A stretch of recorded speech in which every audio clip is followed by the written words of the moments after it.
Assalamualaikum warahmatullahi wabarakatuh. Apa kabar adik-adik semuanya? Kita ketemu lagi ya hari ini dalam video materi kimia kelas 10. Nah, pada pertemuan hari ini kita akan bahas mengenai materi mengenai peran ilmu kimia dalam kehidupan. Nah, jadi menurut adik-adik semuanya nih, apa saja sih sebetulnya peran dari ilmu kimia di dalam kehidupan? Nah, tentunya ini sangat banyak sekali ya peran kimia di dalam kehidupan. Nah, ilmu kimia ini sendiri kan kemarin kita sudah bahas bahwa ilmu kimia ini adalah ilmu yang mempelajari tentang materi gitu ya. Materi, kemudian perubahannya, sifatnya. Nah, kemudian apa sih peranannya dalam kehidupan? Nah, ternyata ilmu kimia ini menjadi sumber dari segala ilmu pengetahuan. Ya. Nah, maka posisinya ilmu kimia ini ada dalam kehidupan ini ada di tengah-tengah nih posisinya.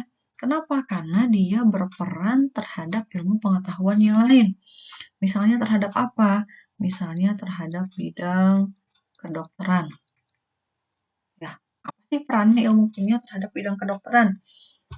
Ya, misalnya kalau kita mau menjadi dokter, adik-adik mau jadi dokter nih nanti, otomatis adik-adik harus paham yang namanya ilmu kimia, salah satunya ya, dan harus didukung juga dengan ilmu yang lain. Misalnya adalah ilmu biologi nantinya. Nah, fungsinya untuk apa? Karena di kimia kan kita tahu ya, bagaimana sifat zat, kemudian nanti itu akan berhubungan juga dengan obat-obatan, seperti itu ya. Nah, maka nanti ini juga kimia berhubungan juga dengan yang namanya ilmu farmakologi atau ilmu tentang farmasi atau obat-obatan, seperti itu ya. Kemudian juga ilmu kimia ini nanti akan berhubungan dengan yang namanya ilmu biologi. Nah, jadi adik-adik nih yang mau masuk ke kedokteran otomatis nih ilmu kimianya harus dikuasai, kemudian farmakologi atau obat-obatannya harus dikuasai, kemudian termasuk biologinya juga. Kenapa di biologi hubungannya dengan ilmu kimia apa? Nah, misalnya kita kan kalau di biologi ada salah satu materinya itu tentang proses pencernaan makanan gitu ya. Nah, dalam proses pencernaan makanan, di situ kan kita bisa tahu ya tentang ada yang namanya zat-zat dalam makanan seperti misalnya karbohidrat, kemudian lemak, protein gitu ya. Nah, kita bisa tahu bagaimana sifat karbohidrat, lemak, protein, dan lain-lainnya itu dari mana? Dari yang namanya ilmu kimia. Gitu ya. Kemudian berhubungan juga dengan yang namanya nantinya ada dengan pertanian. Hubungannya antara kimia dengan pertanian. Nah, ternyata kalau pertanian kan kita sebetulnya butuh yang namanya, ada misalnya kita butuh pupuk, ya. Kemudian kita juga butuh yang namanya pestisida. Nah, kita bisa tahu bagaimana sifatnya pupuk dan sifatnya pestisida, kemudian dampak buruknya apa. Nah, itu salah satunya dipelajari dengan yang namanya ilmu kimia.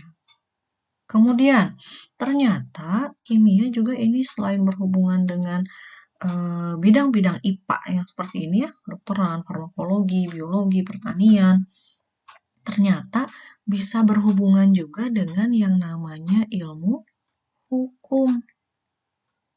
Nah, hubungannya kimia dengan ilmu hukum? Nah, adik-adik pernah dengar yang namanya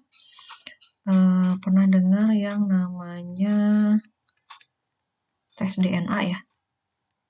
Nah, apa sih tes DNA? Nah, DNA ini biasanya kan dipakai untuk identifikasi ya, identifikasi jenazah yang tidak dikenali. Supaya nanti kita bisa tahu, oh dia ini keluarganya siapa, kemudian meninggalnya karena apa, kemudian dan seterusnya gitu ya. Misalnya korban kecelakaan, sampai maaf jenazahnya tidak bisa dikenali gitu ya. Nah, makanya butuh yang namanya tes DNA. Itu berhubungan dengan bidang hukum, atau misalnya dia adalah korban dari tindak kejahatan misalnya seperti itu ya. Kemudian juga berhubungan dengan yang namanya bidang arkeologi. Ada yang tahu adik-adik arkeologi itu apa? Nah, arkeologi ini berhubungan dengan fosil-fosil atau penemuan benda-benda sisa zaman prasejarah misalnya seperti itu ya. Nah, apa hubungannya antara kimia dengan ilmu arkeologi? Nah, ternyata di bidang arkeologi, kimia ini dia berfungsi untuk apa sih? Untuk menentukan umur fosil. Misalnya seperti itu ya, menentukan umur fosil. Atau bisa juga misalnya ditemukan sebuah situs bangunan candi misalnya gitu ya. Candi sisa peninggalan zaman kerajaan dulu baru ditemukan. Nah, para arkeolog itu akan menentukan, oh kira-kira umur bangunan ini atau umur sisa peninggalan zaman dulu ini sudah berapa ribu tahun. Nah, menggunakanlah yang namanya ilmu kimia. Terus apanya yang dipakai dari ilmu kimia? Nah, ternyata untuk menentukan umur fosil ini digunakan yang namanya ada dalam kimia itu ada namanya isotop karbon 14. Isotop C14. Nah, sih isotop C14 ini adalah salah satu zat radioaktif yang digunakan untuk menentukan umur fosil. Nah, nanti adik-adik akan belajar lebih jauh di materi berikutnya ya mengenai isotop ini. Kemudian bisa juga berhubungan dengan bidang industri misalnya. Nah, apa hubungannya antara kimia dengan bidang industri? Nah, biasanya kalau di industri kan kita pakai pasti yang namanya alat-alat berat gitu ya, terbuat dari logam-logam yang sangat kuat, misalnya seperti dari baja, besi, aluminium, dan sebagainya. Nah, apakah industri itu sembarangan untuk menentukan bahan yang akan dipakai? Nah, tentunya tidak ya. Misalnya seperti industri pesawat terbang. Nah, untuk bikin badan pesawat, apakah bisa sembarangan menentukan bahan? Misalnya, udahlah kita pakai besi saja atau baja supaya lebih kuat. Nah, ternyata tidak bisa seperti itu ya. Kenapa? Karena baja dan besi itu sifatnya berat. Jadi ternyata butuh bahannya apa dong kalau untuk bikin badan pesawat misalnya. Nah, ternyata butuh yang namanya logam aluminium. Kenapa aluminium yang dipilih?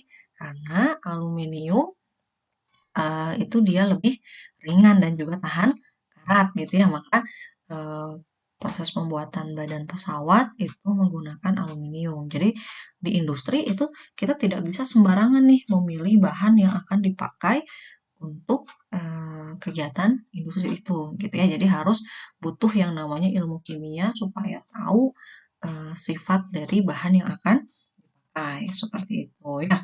Kemudian kita juga bisa menggunakan ilmu kimia di dalam masalah lingkungan. Nah, apa sih hubungannya antara ilmu kimia dengan masalah lingkungan? Nah, ternyata kita bisa lihat ya sekarang yang namanya lingkungan di sekitar kita itu sudah tidak bisa dipisahkan dari yang namanya bahan bakar fosil. Betul nggak? Bahan bakar fosil itu apa? Nah, bahan bakar fosil ini adalah bahan bakar yang dihasilkan dari sisa fosil makhluk hidup zaman purba dulu gitu ya, zaman prasejarah dulu. Nah, seperti misalnya apa? Batu bara, kemudian minyak bumi itu termasuk bahan bakar fosil. Nah, ternyata itu pun menghasilkan polusi yang parah ya sekarang gitu ya, pencemaran di lingkungan kita juga sudah lumayan mempengaruhi iklim gitu. Nah, eee, kemudian kan bahan bakar fosil ini sifatnya tidak dapat diperbaharui. Jadi suatu ketika nanti bahan bakar fosil ini pasti akan habis. Nah, kemudian gimana dong supaya kita nanti di kehidupan yang akan datang, anak cucu kita bisa tetap menggunakan bahan bakar? Berarti harus dicari alternatif bahan bakar yang lain, seperti itu ya. Nah, jadi sekarang nih mulai muncul yang namanya penelitian tentang uh, sumber energi terbarukan. Sumber energi terbarukan, jadi ini adalah energi alternatif yang bisa diperoleh dari bahan-bahan selain bahan bakar fosil, misalnya bisa dari tumbuhan seperti itu ya. Karena apa?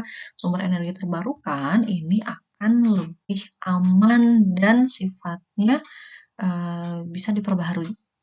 Maka nanti anak cucu kita pun tidak akan kehabisan sumber energi seperti itu ya. Nah, jadi itu beberapa peran ilmu kimia di dalam kehidupan. Ini sebetulnya masih banyak ya eh, hubungan antara ilmu kimia dengan ilmu-ilmu yang lainnya. Oke, nanti adik-adik bisa coba eksplor lagi kira-kira apa ya peranan ilmu kimia dalam kehidupan selain yang sudah kita bahas dalam video hari ini. Oke, untuk materi ini dicukupkan dulu ya. Kita ketemu lagi di video selanjutnya. Assalamualaikum warahmatullahi wabarakatuh.